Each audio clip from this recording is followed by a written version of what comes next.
who's there from there. Yeah. Good afternoon, everybody here in the room, and welcome to a really exciting topic, long-term investment in quantum research and education. I will present you our experts on the panel in a minute. And the topic is, I think, really one of the most exciting ones that we have today. And I sometimes wonder if quantum is not, sort of underestimated. It's maybe a bigger hype than AI that we're hyping right now. Because why? I think quantum information science has really rapidly advanced. I mean, we're coming closer to a scalable infrastructure. We have powerful computers lined up, let's say, put it this way. And I think the possible impact on growth, on national security, on health, and we see first applications, and we'll talk about it, are already in front of the door. So, however, we also know that this, making it sustainable will include a lot of investment, for instance, of also important bets on the future. Will we be able to build a fault-tolerant quantum computer? Also, how do we design this ecosystem that kind of merges academic research and industry's power, because we know we need both. And we also see already that we have to think about how do we get the bright minds that we need in order to achieve what's hoped for in quantum. So, let me introduce you to the panelists. And I start with Scott. Scott Crowder is Vice President at IBM Quantum Adoption. He's an engineer. And welcome, Scott. Next to him is Lauri Saignemi. He's Vice President Fabrication at Microsoft Quantum. The experts among you know that Microsoft Quantum is leading in the field of topological qubit technology. So exciting road to take. Next, Peter Leek. He's founder and chief scientific officer at Oxford Quantum Circuits. And last but not least, Javad Shabani. He's professor of physics and director of the New York Quantum Institute. And this panel is also supported by New York University. My name is Jeanne Rubner. I have a background in physics, which makes it a little easier to talk about this topic. And I'm vice president of communication at Technical University of Munich. So, let's start to set the stage, to understand what's going on right now. And I'd like to start with you, Scott. How would you describe, from IBM's view, the stage of technology? And while we're at it, who are your customers? Who are you working with there? Sure. So, quantum computing is really exciting because it's like science fiction come to life. But we actually do have quantum computers today. So where the industry is today is we've got quantum computers that can run quantum algorithms that are too complex to run on any classical computers that exist. But we're not yet at the stage where the output of those quantum algorithms is significantly better than a different approach you could take classically. So that's like the big next step. So the big next step is getting better results out of the quantum algorithms than you can out of classical algorithms. And we think we're going to get there in about a year or two. And then by the end of the decade, we'll get to large-scale fault-tolerant systems that let you run much, much longer programs to give you much more accurate results, and hopefully have advantages in much, much broader areas of algorithmic applications. In terms of who are we working with, it's really across the board. So we're working with over 170 research and academic institutions. We're working with over 60 industry customers, and a whole bunch of people who are building applications on top of quantum computing, startups, quantum native startups. And all of them is similarly trying to explore new quantum algorithms so they can apply it to real problems that they're trying to work on. Can you name, sort of one big company is waiting for a quantum computer out of IBM labs? Yeah, well, they're not waiting because they already have access to real computers. So it's companies like HSBC, it's Wells Fargo, it's Credit Mutuel, it's research institutions like Fraunhofer, like BASQ in Spain, STFC Hartree in England, and then a whole bunch of startups that are basically building quantum solutions on top of the computing infrastructure that exists. Yeah. Well, we come back to some applications, but Laurie, I mean, you're coming from another big player in the field, Microsoft. How do you invest in quantum, and what are your goals? What are you expecting to get out of it?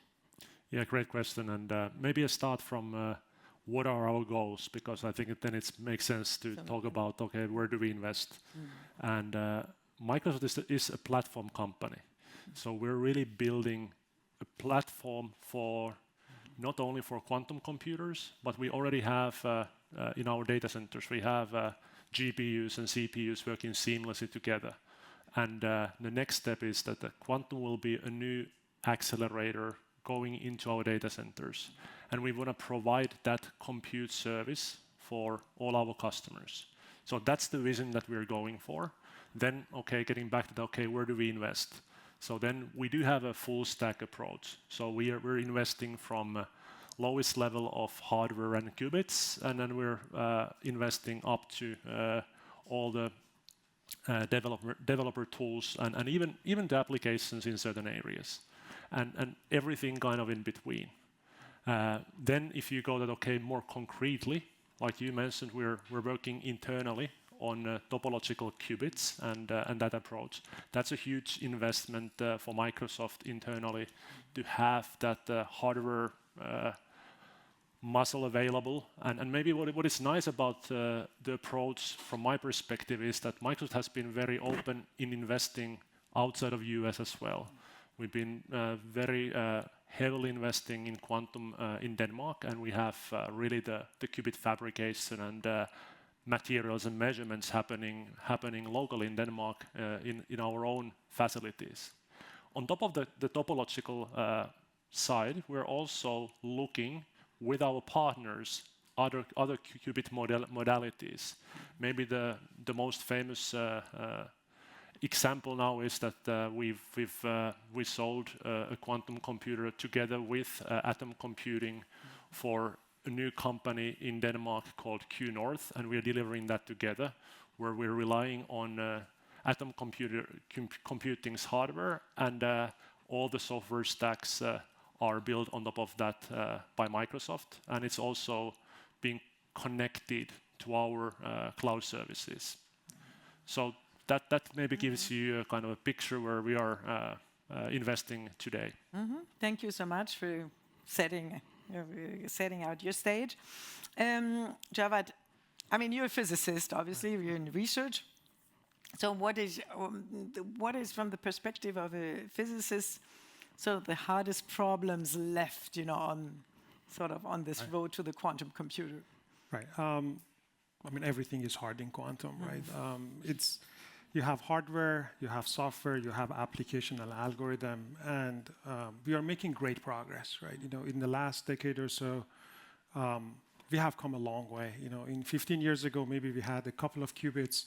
Now we are talking about hundreds and thousands at IBM and Microsoft, right? So we are definitely making that progress, but to accelerate it, to me, it's amazing that a lot of these hurdles, the limitations, were things that we didn't anticipate. And then there was a breakthrough all of a sudden that solved it.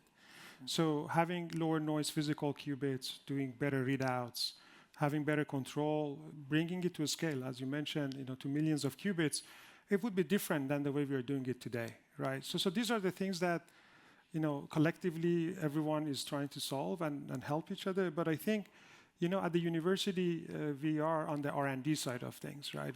We can think about problems that, maybe is not on the roadmap of the industries. And these things are the surprises that you always will be very happy at, a company to say, oh, this was done by this and this, and we didn't know it, and we didn't even know why we need it for, but now it's out there so we can just borrow it and use it. And that's really the goal of academia and research labs, to kind of explore cool ideas, and then the results will come out later, right? And I think we are, in another word, we are for the long run, right? We are just out there to just sort of like make sure that this progress is continuous and we get to the results that we want to get. And I'll just stop at that and come back to that. Okay, long-term investment. I mean, we will talk about, how long will this long-term investment be? But Peter, I mean, you also come from academia originally and founded your own company. And I mean, what would you say? What are the areas we need to put most effort in right now? I mean, I understand there's lots, lots of open questions still, but what would you prioritize? Yeah, so I think I'll try and connect it a little bit to what some of the others have said. So, so Scott mentioned that we have machines running at a certain scale now, doing things which are interesting. You run quantum algorithms, but at the same time, we're probably still a few years away from machines which are very clearly have the scale and they can run algorithms of sufficient depth that you can run a commercial algorithm of some clear value.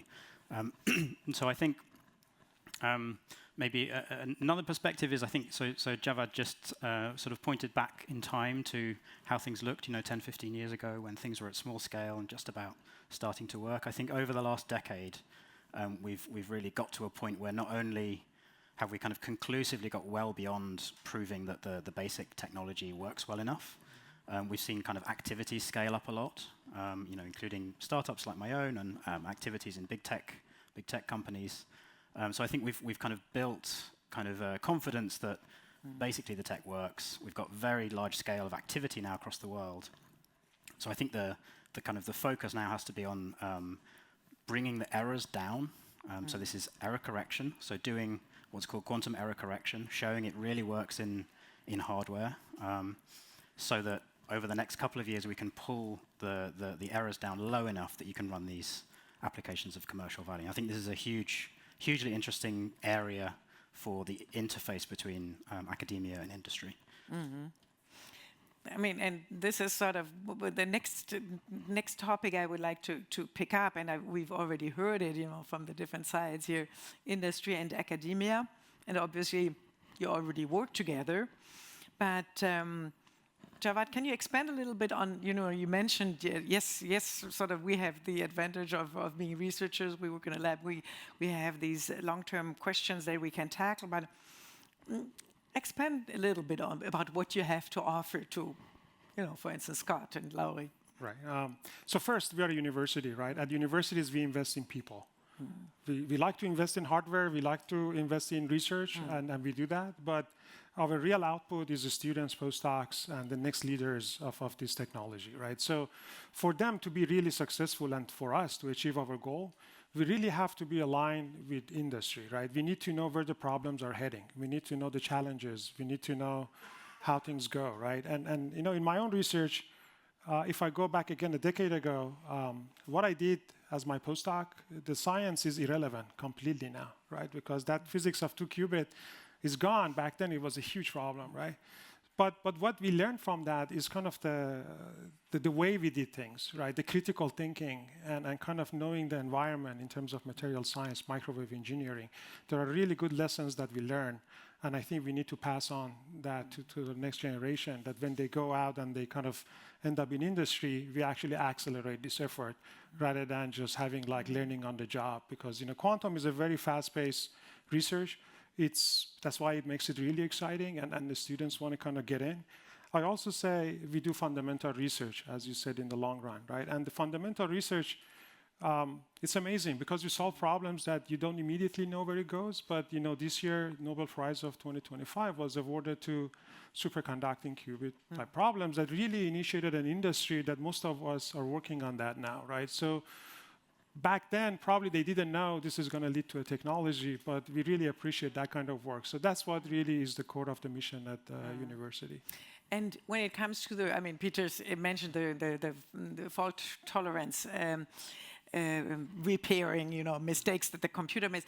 Is there anything that is still sort of in your area of basic research, or that you need to problems that you need to answers that you need to give?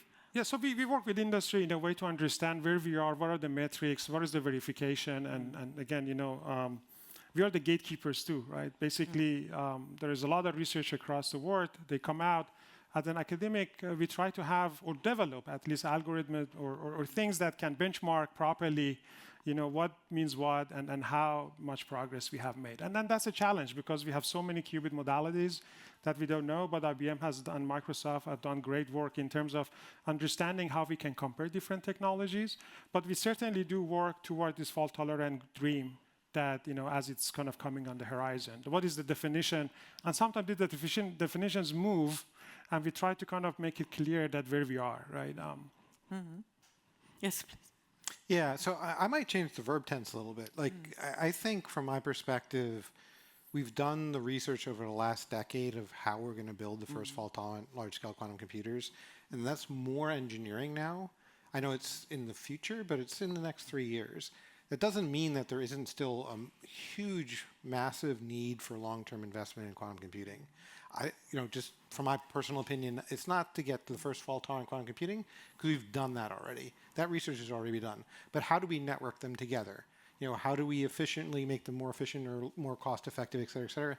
And what we haven't talked about yet, which is, from my perspective, even more important, is how do we do the algorithmic discovery and application research so people know what to do with these systems? I mean, if you think about, like, in the classical space, like the 60s and 70s, there was a huge amount of algorithmic breakthroughs with the development of, like, more powerful digital computers that led people to think slightly differently than what people were doing with abacuses or slide rules or whatever. I think we're going to need the same thing on the quantum side. So I think there's 2 areas of research that are critically important for academia to still push on in the long term. One of them is, yes, on the hardware side, on the transduction, et cetera, to, like, come up with new ideas that we might not know what to do with today, but maybe game-changing for the industry in 10, 15 years. Like, even if I don't believe it's needed for fault-tolerant, 20 years from now, what a quantum computer looks like may be shaped by that.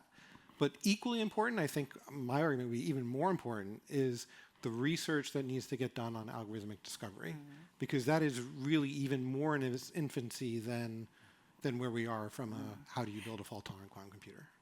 I'm a little surprised by your first sentence. You said we have the technology, and I mean we know how to build it. And now we have to basically build it and scale it.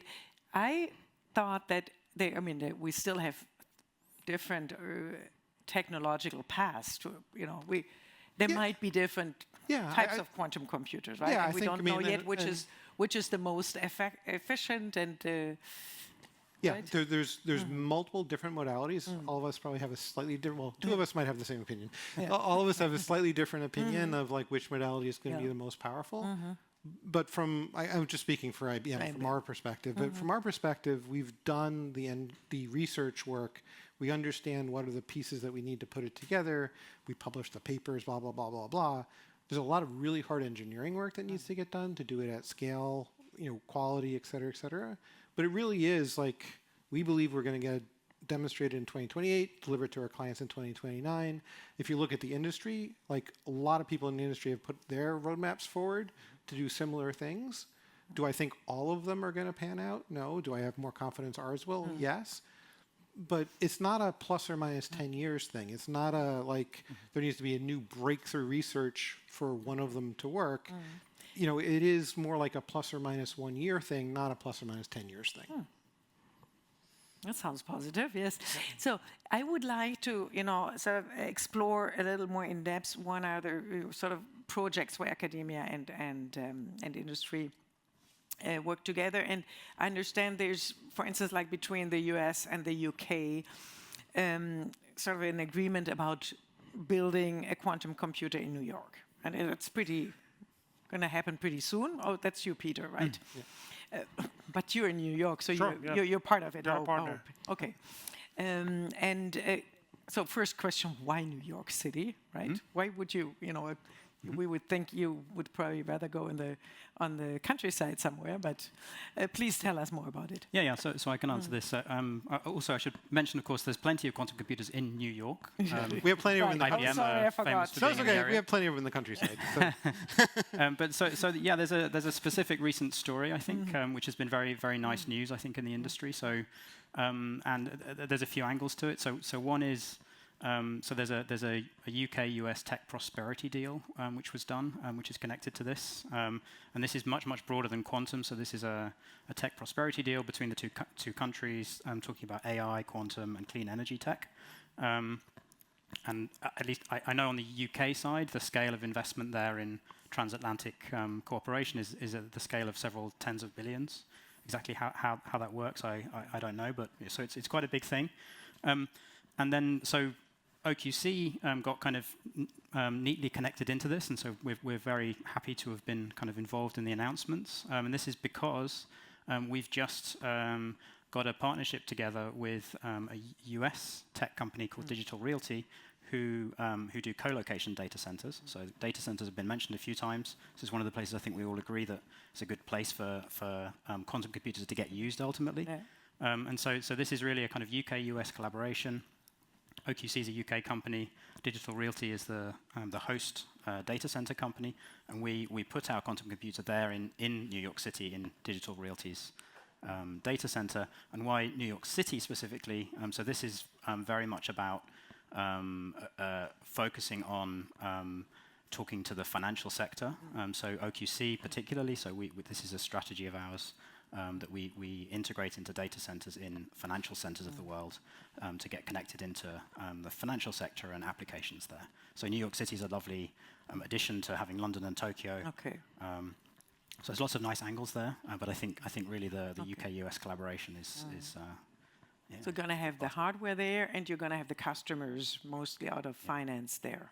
Indeed, and then the thing I forgot to mention, of course, is the kind of cherry on the cake, I guess, is that New York City is in the center of a fantastic ecosystem of academic research on quantum. So this is also really nice for us that we establish ourselves somewhere where we can now start building partnerships with some really great universities in the area. So that's where Javad comes in. Right next to Great. I mean, this is one, I think, probably one example of a probably really cool sort of local quantum hub that's popping up there. I assume there's other quantum hubs. What are the others sort of where you would say they're the most promising? I mean, what are good examples, Laura? Yeah, no, I'll need to mention Copenhagen here. I think obviously I'm maybe slightly biased coming from Copenhagen myself, but I do think that the ecosystem is rather unique. And I think kind of very similar as what was mentioned here. So we're also kind of building the first level 2 quantum machine in Copenhagen, and then why Copenhagen? It's the right ecosystem to bring something like that. You have investors, you have really talented academic people. You have a lot of startups that can start utilizing it. So I think that you have all the right ingredients in play, and then it's really enabling those ecosystems to start trying kind of real algorithms. I really agree also with Scott here that I do believe that those algorithms are in a key role moving forward.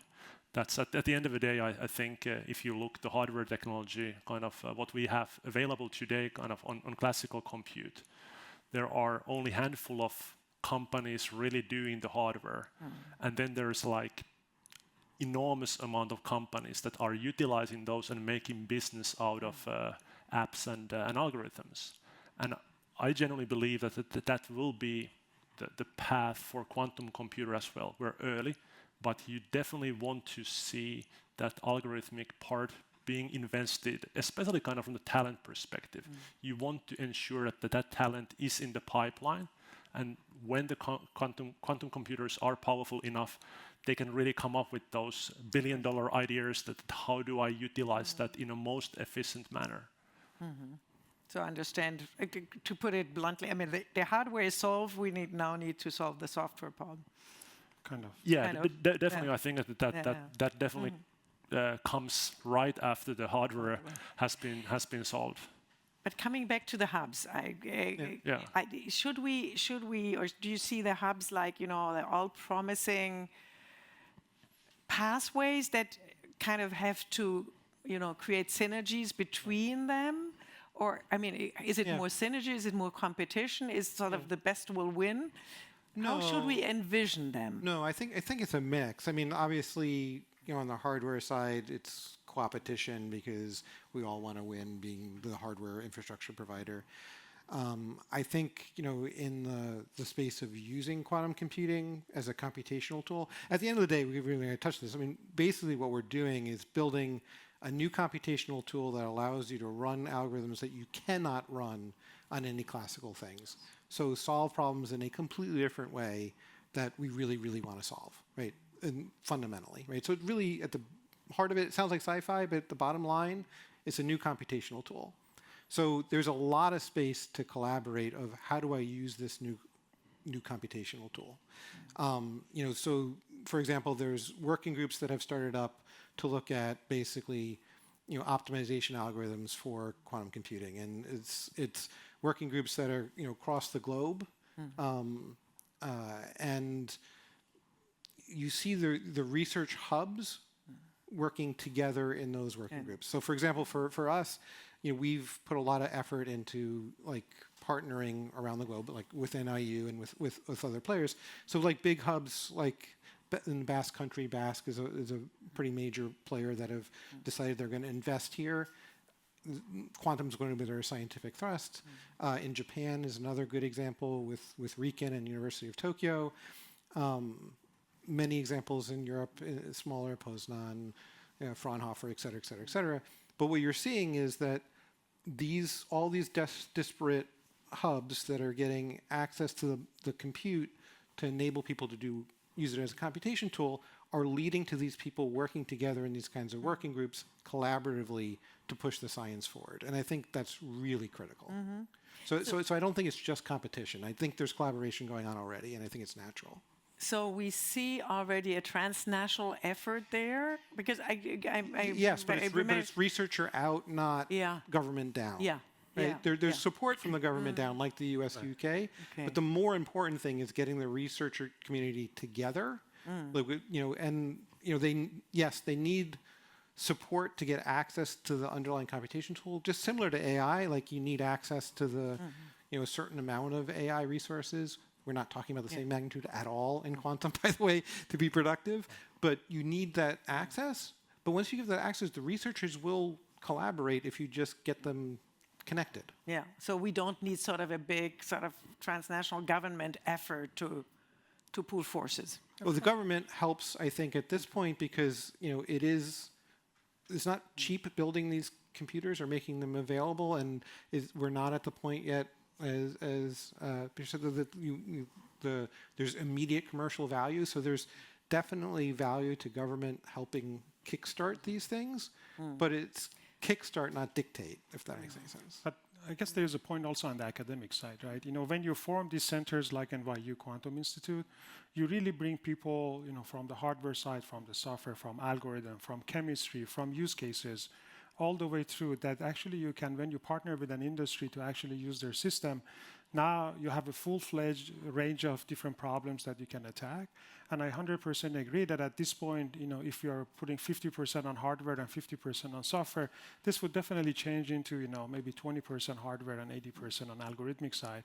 And there are very few problems with pen and paper. You can prove that quantum is going to do phenomenal, and those problems are very important. But there's a whole other class of heuristic things that we may find that very much like AI is a black box, but it actually can have a return on investment now. Now, I mean, when I listen to you, it sounds like, everything is working super fine. So, Peter, one more question for, concerning this connection between industry and academia. I mean, do you think, from your now speaking with the lens of the business, right?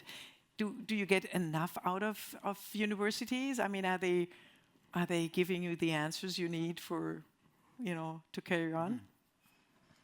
Yeah, I think so. For me, the most obvious role for universities is producing talent. Actually, so I think so. For me, what universities are good at is education, and so educating people to the level that they are now useful talent in companies like ours. I think that's the most important thing for me. And then I think I think if you go up to the level of really working on the problems that we still have to solve, I think we're at a point where collaboration between academia and industry. So it's a slightly different perspective for startups scaling up than for larger companies. But I think there's quite an ecosystem now of companies which are scaling up to a level where they can realistically start engaging a bit more broadly and deeply with universities. And I think that partnership is going to be very fruitful, I believe. So having the scale of activity of a startup can now produce and run much more complex hardware, but that partnering then with the smartest minds in academic research to solve problems that are very, very current in the hardware development, I think will be important. So you mentioned talent, and let's spend a few minutes before we come to questions here, to the discussion. Let's spend a few moments about talking about the talents of the future. And I heard from other panels here that there's already some concern about, do we have the right people there? And Javad, I mean, you teach obviously about quantum effects, and we suppose that people who will work in quantum need some kind of base in physics. But what else will they need? So how do you train those people that your colleagues will need in the future? Yeah, so this is a great question, right? So we have this traditional teaching and education, and now with quantum being such a fast mover in the research, we really need to adapt in terms of that teaching alone, right? So there are, from the industry, we need to know what is the roadmap, and then how we actually can help them and kind of like have partnerships with them that the students can get engaged. There are lots of professionals that can actually help quantum that come from the outside of the field, but they don't know how to, right? So there are also programs like, you can have a master program, which we have at NYU, or other things that can actually bootstrap kind of this entering the quantum field, and not everybody may need like a full PhD and that.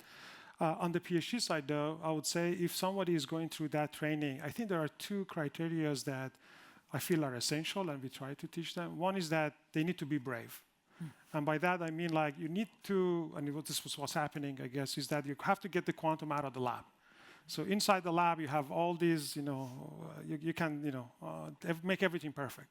But once you put things on a rack, or you want to deploy in a server room or other places, it's not this research environment anymore, right? So you have to make sacrifices. You have to be twice a better engineer to actually solve that kind of problem. I think a lot of the students come with a mindset of maybe a bit more traditional, but in quantum, you kind of have to be able to think critically at the moment what is needed and be a problem solver, to be honest, right? And that would be a great hire, right? And then I know that we don't have actually much of a hiring problem now because we have so many good talents. Everybody wants to be in this field because it's such a broad and impactful field. And as they said, this is really emerging, right? But I think, the second thing that I really emphasize, at least at NYU, is the collaboration. You want to be part of something bigger, right? Maybe 50 years ago, 60 years ago, researchers alone would have huge impact, right? Einstein's and Heisenberg, but at this moment, if you want to make a technology go forward, we can be a part of something bigger, and I think there's a lot of pride in that, to make a technology successful by just being together. Sort of the Manhattan quantum project there. Yeah. So Scott, I mean, how would you describe this ideal person? I mean, I'm obviously not going to ask you if Javad's students are the ones Absolutely, that you're hiring. Great students. but I think it's like it's such a multidisciplinary field that there's no one answer. So I think Javad gave a good answer for kind of who we would hire to build better quantum computers. Then you got the layer of who's going to be the ones who develop the algorithms. And there, to be honest, I don't want physics people unless they're really good at math. Right? So, and there's usually a connection there. So just like in hedge funds with like the quant, a lot of them have a physics background, but it's more about their math skills than their physics knowledge, right? So in the algorithm space, it's really deep math skills and domain expertise. So that's the unicorn. Like teaching them how to program a quantum computer, we can do that in 6 to 9 months. Teaching them Lie algebra and like deep understanding of like algorithmic trading, that isn't going to happen in like 6 months. So it's Jeanne mentioned it earlier before about like multidisciplinary, chemistry, et cetera, et cetera, et cetera. I think that's really critical for this next stage of algorithmic discovery is introducing the concepts of quantum computation as a tool to the computational chemists, to the data scientists, to the operational researchers, because those are the people that are going to have both the math skills and the domain expertise in order to be able to do it. And then over time, yes, there'll be a broader set of people who need to understand how do we use a quantum optimization solver as opposed to classical optimization solver, like coders and programmers and things like that. But so I think it's different stages of talent, but that middle one is where, like, from our perspective, we're hiring, still critically important to us, but for every like one hardware engineer, like deep quantum information science person we're hiring, we need to hire like 2 or 3 people who understand the algorithm and applications. And if you go outside into industry, like companies that want to use quantum computing or research institutions that want to, it's all that second category. Laurie, I mean, you probably have the sort of a similar point of view. I mean, do you get enough of the talents you need? I do think that kind of we have rather good talent pipeline, but still kind of maybe kind of one or couple of things that I wanted to mention here is that if I think that what I would like to get from universities, maybe something that hasn't been mentioned yet is I still want to see universities doing basic research, because that's not going to happen at the industry, and at the end of the day, that's the foundation where all the business at the end of the day will be built. So maybe it's not exactly kind of on our roadmap what university is doing, but it can still kind of have impact if there's great breakthrough. And maybe going to the second point, what Scott was also mentioning, that typically people who are really good at doing basic research, they know the foundation. Then they can come and work with us for 9 months, and then they can start really learning the specifics on exactly what is needed at Microsoft.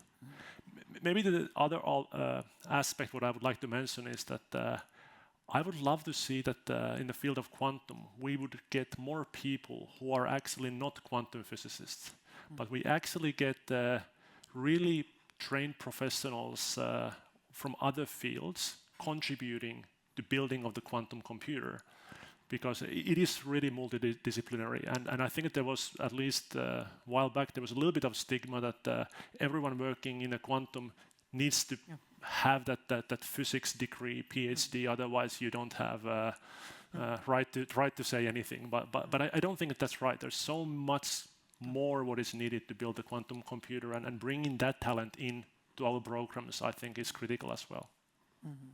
Okay, not everybody needs to understand your math topology and stuff. Yeah, no, well, if you're not algorithm, thank God, because I don't.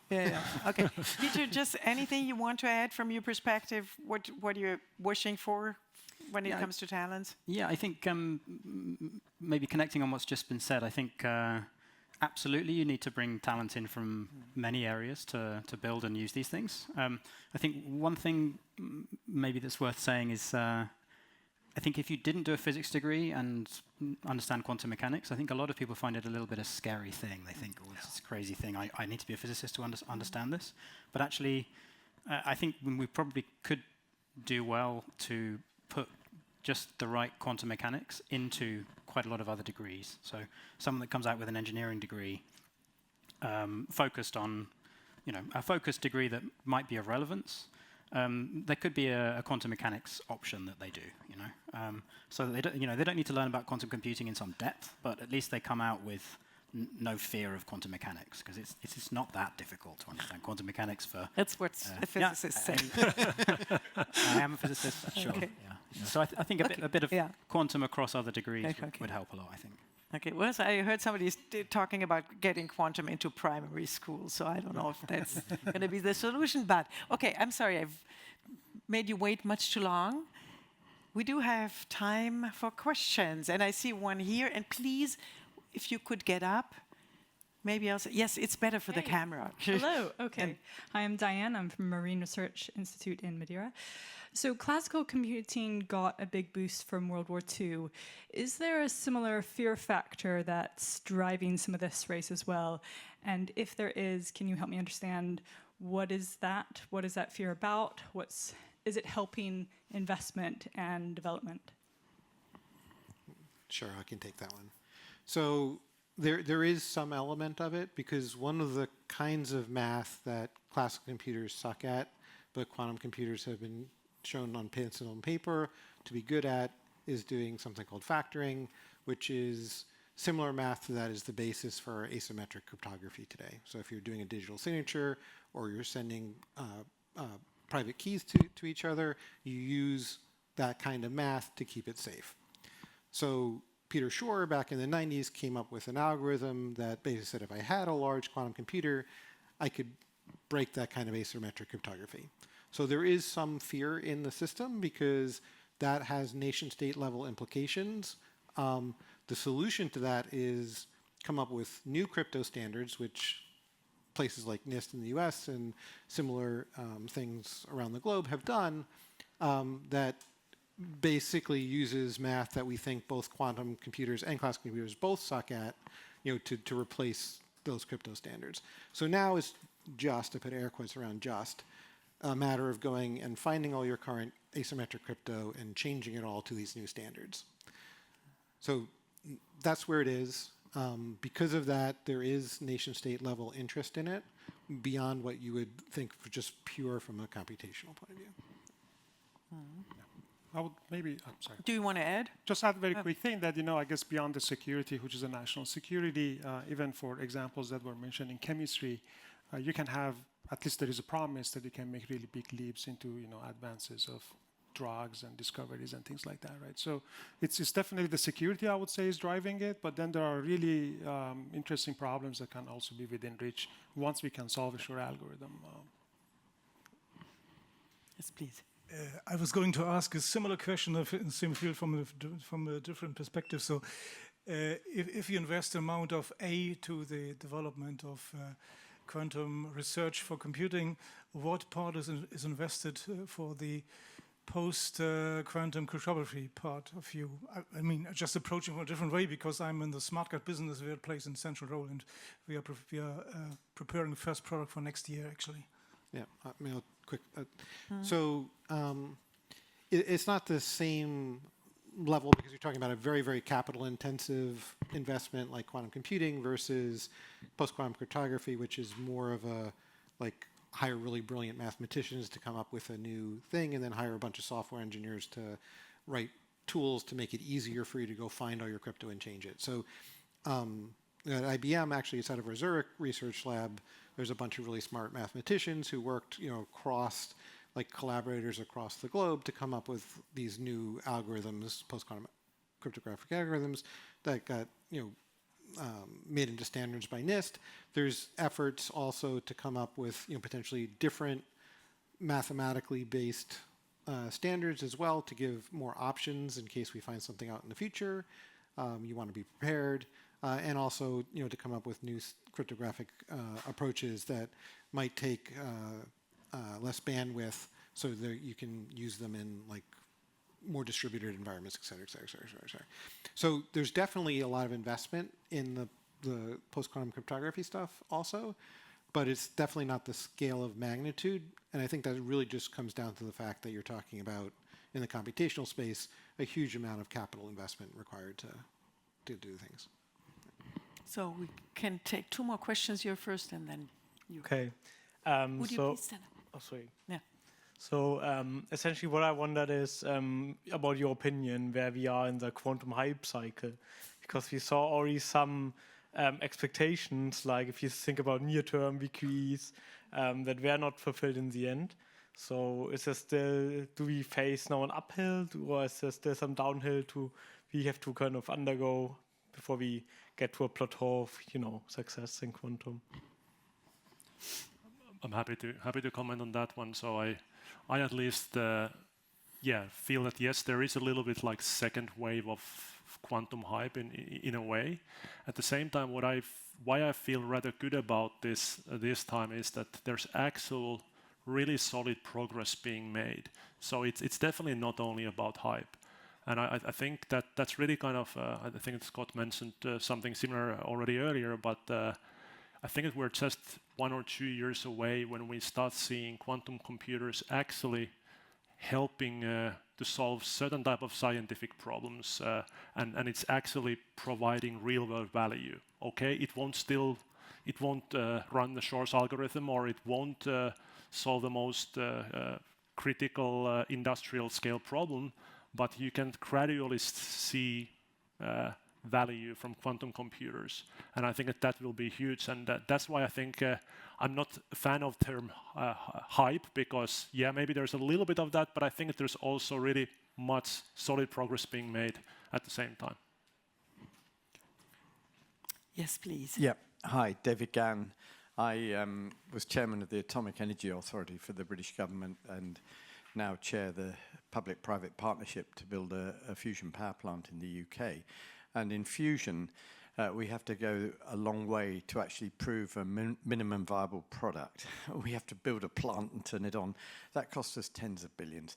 I think you partly, Laurie, answered my question by indicating there are stages where you will have viable operating quantum computers. But I still don't quite know what quantum of investment and what size of team and how long, what the scale effects to get to those points. I know what mine are in fusion. You know, they're going to be tens of billions to build a 2 gigawatt power plant, and that's going to take some time. What's the equivalent in the quantum world? What are we going to see happen in Microsoft or IBM or in your companies? Let me take that one first, then. Yeah. Please. So I think and apologies, I'm not facing you. Okay. Yeah. So again, where we are is we have 15 systems live, all over 100 qubits already today that people all over the world are using. So there is something tangible already that's demonstrated that's there. And you can run like Y amount of depth of instructions, as Peter was kind of saying. And we know that we need to get a lot higher levels of instructions deep in order to run more complex problems. So the next step that you're going to see from an industry perspective is the first wave of what we call large-scale fault-tolerant systems that allow you to run millions of instructions as opposed to tens of thousands of instructions. And that's kind of like the next tangible thing. And that was like the 2028, 2029 kind of time frame that a lot of people in the industry, including us, are talking about. So from a tangible point of view, that's kind of it. Laurie? Yeah, no, maybe kind of I struggle to find kind of perfect analogy to fusion. Maybe I don't know enough kind of where exactly fusion is, but I would somehow assume that there kind of when you get to the fusion energy, that it's more like a step function, like that. Okay, we start seeing that working, and we can really kind of start getting benefit from it. I feel that in quantum, it's a little bit more gradual. It's not going to be that there will be some one day that after which now we have quantum running and everything is changed. But gradually, the computers that are being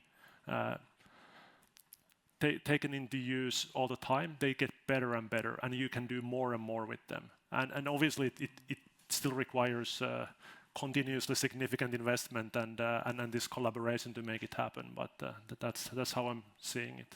Yeah, I'll try one more time, and just I apologize, this analogy is not perfect either, but we're kind of already there from a compute point of view. We've hit the break-even point where you can't run the quantum program anymore on the world's largest classical system. We're not there on the algorithmic side. And we know that we need to make more and more powerful computers at the same time we improve algorithmic to get there on the algorithmic side. And the algorithmic side is, I think, the part where, at least for me, I have more concern of how broad of an algorithmic set of things are we going to have early enough to have enough value from the computational tools that we're building. Okay, thanks. We don't have time for the last question that I really like from Falling Walls, next step, but at least you should, Javad and Peter, you should have one last word. Yeah. These guys already talked, so if you want to answer this question, what's the next step we need to take to break the wall of a fast, affordable, and reliable quantum computer? I'll try to do that. So I think quantum, as we mentioned, is making a lot of progress. It's not a concept anymore, right? And it is a high-risk venture because we kind of keep progressing. As the hardware is getting better, algorithm getting better, they're going to meet But we have to see how fast, and I really believe in this timeline that in the next 5 years things are going to happen, right? But it's a risk. You have to jump off the cliff. And then some people may say, look, I don't believe it now. And then some people say, look, I'm all in, right? And I'm a believer. So I think this is a great time to do this. And at NYU, we are taking the bull by the horn. So we are investing at the institute level to actually contribute to quantum research. Peter? I just want to add something to the last answers, actually. It's a little bit in connection to the We question. have 5 seconds. 5 seconds, yeah. So maybe very quickly then I would say the scale of investment in a single place that you were just talking about, I think that'll get you into the 2030s, and it'll get you a fully fault-tolerant machine that's solving all the problems we talk about. So I think, and smaller scale investments over smaller period of time will also get very meaningful advance, I would say. So up to and less, I think, will be very meaningful. Thank you so much. I take home from the panel that I personally trust these guys to build the next fast, reliable, affordable quantum computer. Please join me in thanking the panel and with a big applause.